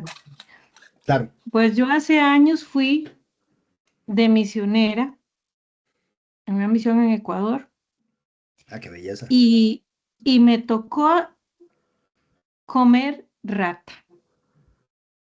Se Y pidió un cantonazo. les puedo decir que no tuve ningún asco, que no tuve ningún problema, que yo misma me quedé maravillada de ver que cuando uno se dispone en las manos de Dios, Él puede hasta cambiar lo que en la naturaleza de uno esté de impedimento para realizar aquella misión. Y eso es muy Yo, cultural, ¿verdad? Porque en otros fue mu- países comen animales que nosotros ni sí, por tocaríamos, eso le pero digo es que un tema mucho depende de la cultural. crianza de uno, ¿verdad? Sí, sí, sí. Estamos criados en una cultura así, que no estamos... Y lo mejor es que yo estaba hospedada en la casa de la catequista. Ujú. Y las ratas, y yo les he tenido pánico también a las ratas, es lo único que yo les he tenido pánico toda mi vida, ¿verdad? Y las ratas andaban ahí porque era como decir, aquí en el campo, ver las gallinas. Que andaban, sí, Ellas, sí. no, ellos, es un lugar muy desértico, entonces, como, y muy pobre, como casi no tienen que comer, ellos Ujú. tienen como domesticadas las ratas y les echan comida para que se engorden y luego comérselas. Vemos. Entonces esas ratas pasaban ahí por la casa, ¿verdad? Y yo, la mujer como si nada, o sea, yo era otra, tanto en cuanto al miedo a las ratas como cuando me tocó que me dieran el muslito de la ratica con todas las uñonas ahí, ¿verdad? Entonces quería contarles esa experiencia para decirle, ¿verdad? Que es muy cierto lo que sabes que dice, pero yo he tenido la experiencia de ver que Dios inclusive puede cambiarle a uno problemas que uno tenga en limitaciones en su naturaleza. En otra ocasión Hay que tuve otra recordar. cosa Siga, siga, que, perdón. que fue porque a mí yo desde pequeña me ha afectado mucho el sol, el Ujú, calor. ujú, ujú, ujú. Y una vez me pidieron participar en el teatro bíblico, porque ya iba a ser la Semana Santa y no aparecía quien hiciera el papel de la Virgen. Y yo primero no quería porque, bueno, era un papel tan grande que yo me sentía que no, ¿verdad? Claro. Y luego, como esas cosas las hacen al sol y son larguísimas, ¿verdad? Esas procesiones del Viernes Santo. Ujú. Yo le decía al muchacho, usted va a tener que llamar a la Cruz Roja porque a mí el calor me hace descomponer. Y él me habló con una fe y con una cosa tan bonita, ¿verdad? Que yo terminé aceptando. Igual les puedo decir que yo anduve como que anduviera volando ahí con un avión en aire acondicionado toda la procesión. No tuve calor, no tuve nada. Fue increíble la experiencia. Entonces, yo ya sé que cuando uno se dispone, Dios hace. Dios da las gracias aún en contra de la naturaleza de uno. Totalmente. Quiero, aprovechando este par de comentarios de Marisol y de Saskia, eh,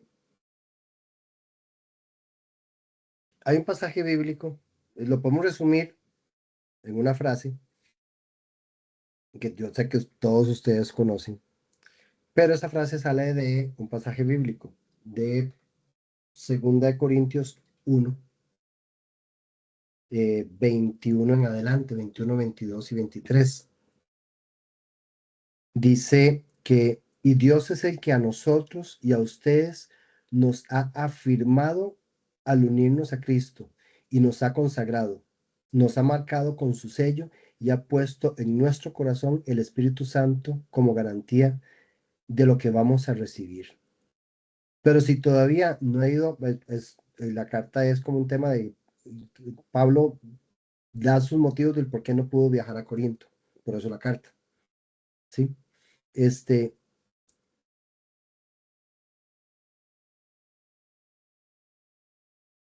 Dice Pablo, por si todavía no he ido, pero si todavía no he ido a Corinto como pensaba, pongo a Dios por testigo y les aseguro por mi propia vida, ha sido por consideración a ustedes. Nosotros no somos los dueños de la fe. Lo que queremos es colaborar con ustedes para que tengan alegría, pues ustedes ya están firmes en la fe. Hay una frase de todo esto que resume mucho, eh, que se resume y por lo general dice que Dios no busca personas perfectas o expertas, sino corazones dispuestos. O la famosa frase que Dios capacita al que Él llama, ¿verdad? Esa creo que es más conocida. Dios capacita al que Él llama. Y si el llamado está, va a capacitar. Usted no estaba capacitada para eso que hizo en Ecuador. Estaba capacitada para otra cosa.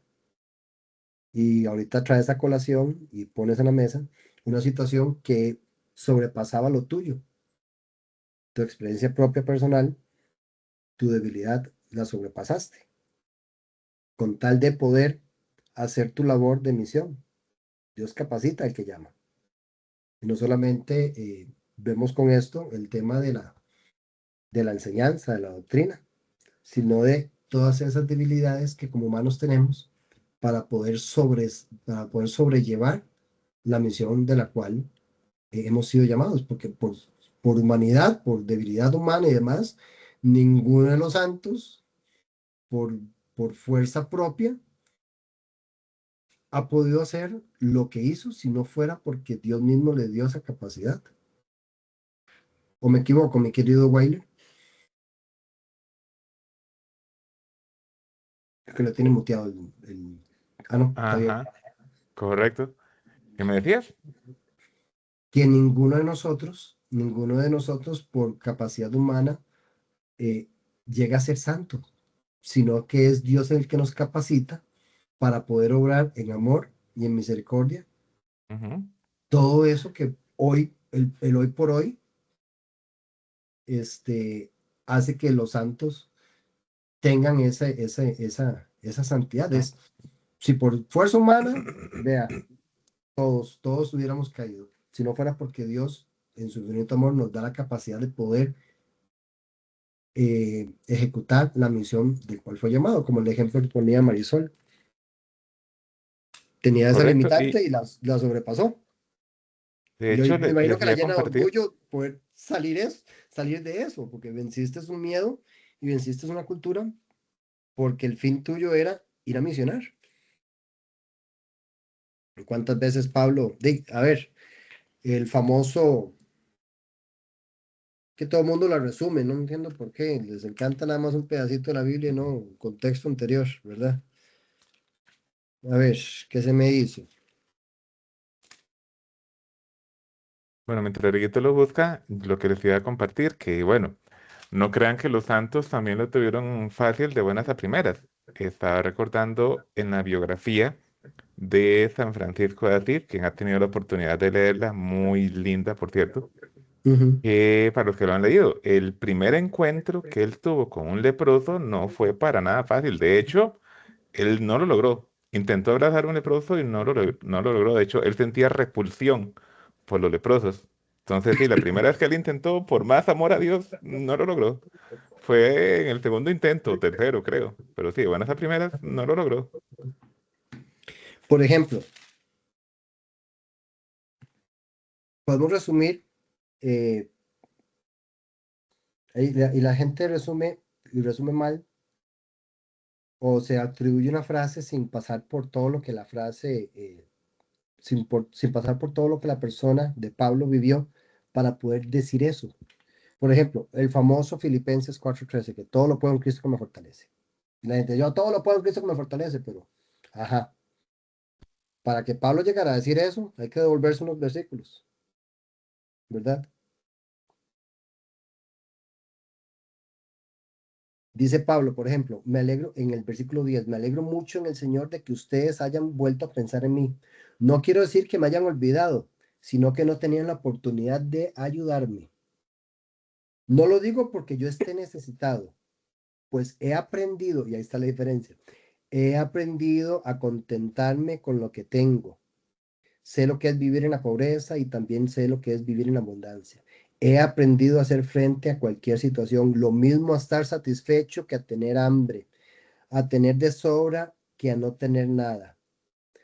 A todo puedo hacerle frente gracias a Cristo que me fortalece. Vio como para llegar a esa frase, Pablo tuvo que tener experiencias buenas y malas para decir, en medio de todas esas situaciones, es Cristo el que me ha fortalecido. Por eso es que estoy acá. Por eso es que un santo llega a esa santidad. En medio de sus fortalezas, en medio de sus debilidades, en medio de poder tener y no tener, y en permanecer firme en eso, es que logra esa fortaleza. ¿No está? Se resume en el versículo 13, pero hay que echarse unos versículos atrás para saber por qué motivos los decía Pablo. No sé, hermanito, bueno, ya van a ser las 9. Yo por mí hago café y aquí nos quedamos conversando la noche, pero no sé ustedes. Y no sé, Wyler, que, a ver, por ejemplo, Ujú, no, yo tengo agüita. ok. Bueno, lo mío es agua saborizada con Ah, no, sabor a mandarina, creo. no, a mí es agua, refresco municipal, ya. Sí, puro y llano. Vale, No sé vale. si alguien tiene algún comentario, Fabián, Luis, Guillermo, si no, usted manda, mi querido Wyler. Y No, muchas no, tal gracias vez a todos. tal vez de mi parte, aprovechando, disculpen ahí, bueno, no, agradecerle a Rigoberto la forma en que desarrolló el tema. Ahora es un tema muy profundo, eh, es como para repasar, ¿verdad? Ahí tomamos nota, nos gusta escribir eso y transcribirlo en un cuaderno. Ahí llevamos lo de Apologética 1 completo y estamos poniéndonos al día con Apologética 2. Maravilloso. Pero sí, es un tema, como le digo, es complicado, ¿verdad? Porque al final de cuentas, sí, como usted lo decía, ¿verdad? Todos tenemos un fin último, que es alcanzar la vida eterna, ¿verdad? Ujú, Y no debemos de perder ese valor intrínseco que decías, inalienable, ujú, por el simple hecho de que la persona existe, porque si existe es por algo, hay un propósito, exacto. ¿verdad? No fue una casualidad. Dios quiso que fuese así, Él lo permitió, ¿verdad? Entonces, uno tiene que aprender a vivir con respeto, empatía, tolerancia, amor y confianza, ¿verdad? Pero es un tema bien complicado, ¿verdad? Porque hay Sí. muchas cosas que en este mundo no están bien, ¿verdad? Y ahora con tanta ideología de género y todo que se dice, bueno, hay que fomentar la inclusión, no hay que discriminar, no hay que juzgar, ¿verdad? Pero uno mismo, tal vez, si en la familia tiene situaciones muy particulares, muy íntimas, ¿verdad? Que lo Ujú, ponen a uno a dudar y a pensar, porque uno al final tiene que confiar, ¿verdad? Al final uno tiene que confiar en que esa persona va a cambiar o que esa persona va a salir de donde está, ¿verdad? Y ujú, aún así, aunque uno le haga el mal o no esté en buenos pasos, uno está llamado a amarlo, pero qué difícil en la limitación que uno tiene, ¿verdad? Poder amar a una persona y poder confiar en que, y a pesar de que hoy no esté bien, como tal vez uno tampoco lo está, el día de mañana va a haber esa oportunidad para poder dar ese paso de conversión y enderezar su vida y llegar a la vida eterna, ¿verdad? Digamos, y todo eso porque el mundo, como lo decíamos en una sesión pasada que vimos la falsa misericordia, ajá. el mundo ha llegado a una clímax, ¿verdad? De corrupción en donde lo bueno es malo y lo malo es bueno, ¿verdad? Entonces estamos cada vez en un mundo más complicado, o sea, no es que antes no lo fuera, pero hay muchísimas cosas que hay que cambiar, ¿verdad? Y muchas incluso las traemos muy enraizadas en lo más profundo de la mente, ¿verdad? Entonces Ujú, uno a veces pretender cambiar esas cosas también es complicado, ¿verdad? Aprender a dominar la mente, ¿verdad? Entonces, como le digo, todo se comienza entre al azar y se vuelve más confuso, o sea, no crea, o sea, todos estos temas son muy profundos, hay que buscar lo simple y ese es el tema que a veces uno le cuesta, uno se complica, ¿verdad? Uno se complica sí, y cuesta cuesta encontrar lo salir, simple. cuesta Ese es salir. como mi comentario. Claro, muchísimas gracias, Guillermo. Y es que nos cuesta salir de una situación, de un pensamiento, de una serie de acciones, porque es como la gravedad, como la fuerza de la gravedad. Eh, si usted tiene un cohete, eh, o te imaginas vos siendo un cohete que quiere superar la fuerza de la gravedad, aunque le pongas todo el combustible que tengas a disposición para poderlo lograr, si no logras la fuerza necesaria, el impulso necesario, la velocidad necesaria, eh, mínima para poder salir de la atracción de la Tierra, por poner un ejemplo, y poder orbitarla alrededor, o sea, salirnos de eso que nos devuelve, que nos retiene, que nos empuja hacia abajo. Si fallamos en ese esfuerzo, en ese impulso, en esa medición, inevitablemente no vamos a poderle ganar a esa fuerza y esa fuerza nos va a volver a traer. Y si está muy arriba, más duro el golpe. Es como cuando una persona quiere hacer algún cambio en su vida y está rodeada de otras personas que no se motivan a hacer ese cambio. Lo que te hacen es mancillarte, lo que hacen es devolverte, desanimarte, no te impulsan, no te dan apoyo, no, y te vuelven a traer abajo.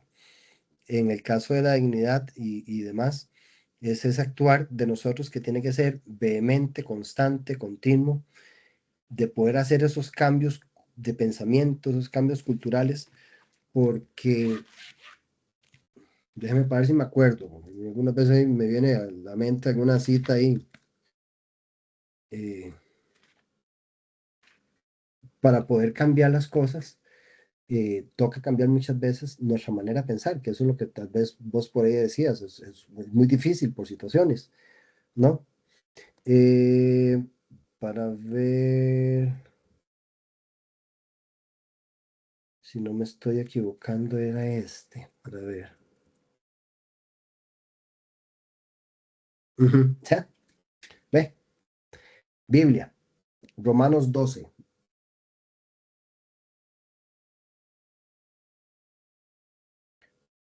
Y voy a ver el versículo 1, aunque el que más me interesa es el 2.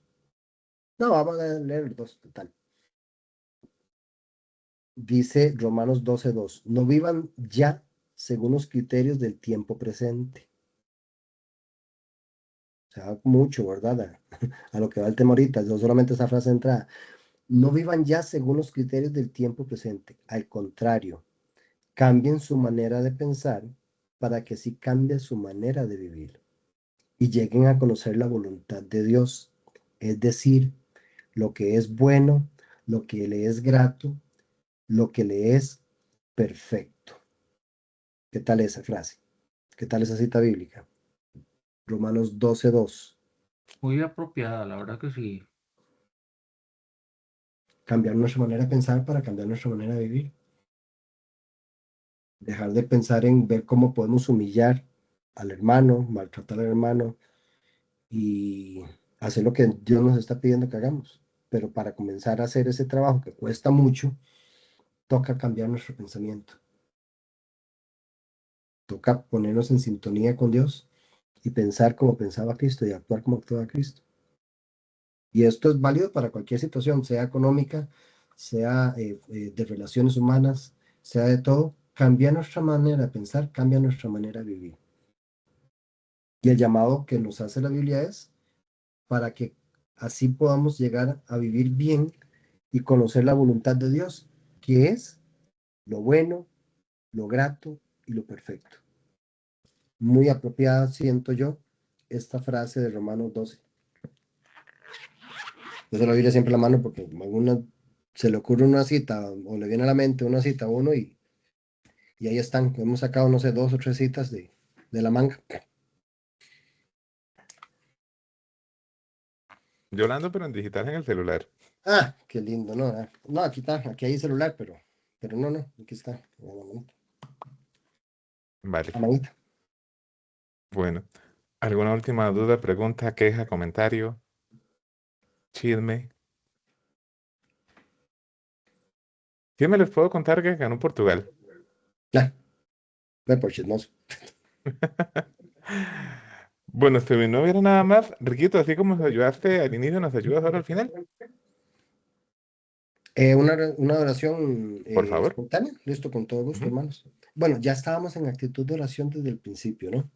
ujú, correcto. Entonces, permanecemos en esa actitud de oración y le damos gracias infinitas a Dios Padre Todopoderoso, a su Hijo amado Jesucristo, nuestro Señor y Salvador, y al Espíritu Santo por la oportunidad que nos ha brindado en esta noche de poder conocer un poco más de nuestra fe. Y más allá de conocerla en la teoría, es el que nos mueva a la práctica.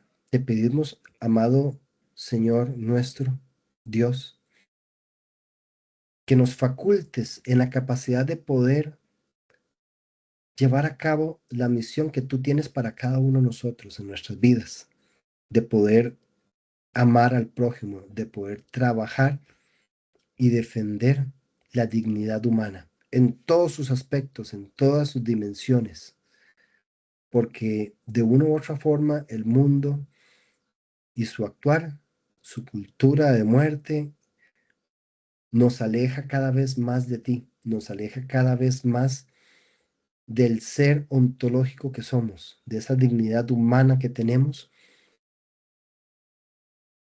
y nos pasa a ser un simple número, una simple persona sin mayor valor, sino el valor que nos dé el mercado. Pero tenemos un valor mayor, el valor que tú nos has dado con tu muerte y resurrección, el precio que has pagado por cada uno de nosotros.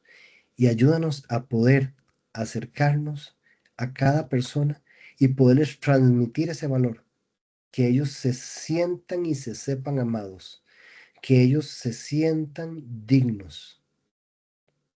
Padre Santo, en el nombre de tu Hijo amado Jesucristo, te pedimos que nos capacites en el amor, que nos capacites a poder llevar a cabo eso que o no nos atrevemos o no tenemos la capacidad para hacerlo. Que nos llenes de tu Espíritu Santo, de tu santísimo poder, para actuar en favor de todos aquellos que tú mencionabas en Mateo 35, 25, 35 y 40, de poder hacer vivo tu mensaje, tu buena noticia, que has venido por nosotros a rescatarnos y a darnos dignidad, a amarnos, y nos has pedido que así como tú nos has amado, nosotros amemos a nuestro prójimo. Llénanos de tu paz, llénanos de tu amor, llénanos de tu espíritu para poder obrar conforme a tu voluntad. Cambia nuestra mente para que cambie nuestra manera de actuar y podamos alcanzar la santidad a la cual hemos sido llamados, que podamos buscar el bien, buscar lo que es grato, buscar lo que es perfecto ante ti. Todo esto, Padre, te lo pedimos en el nombre de tu Hijo amado Jesucristo, nuestro Señor y Salvador. A ti, Mamá María, que con tu sí hiciste y permitiste que en tu cuerpo habitara el Verbo. A ti, Madre Santa, te honramos, te veneramos, te amamos, y gracias por tu magnífico ejemplo de entrega a la voluntad divina. A ti, Madre, te saludamos diciendo: Dios te salve María, llena eres de gracia, el Señor es contigo, bendita tú eres entre todas las mujeres y bendito es el fruto de tu vientre Jesús. Santa María, Madre de Dios, ruega, Señora, por nosotros los pecadores, ahora y en la hora de nuestra muerte. Amén. Que la bendición de Dios, que es Padre, Hijo y Espíritu Santo, descienda sobre cada uno y permanezca con nosotros hoy y siempre. Amén. Amén. Dieguito, muchísimas gracias A por la vos las oración, gracias. por el tema. Hermanos, gracias por acompañarnos en esta noche. Si Dios lo permite, nos estaremos viendo la próxima semana, aunque hay una propuesta por ahí que luego se las comparto por el chat. Pero sin más que decir, entonces que pasen todos muy buenas y santas noches. Buenas noches, hermanos. Buenas noches. Muchas Muchas gracias. Muchísimas bendiciones. gracias.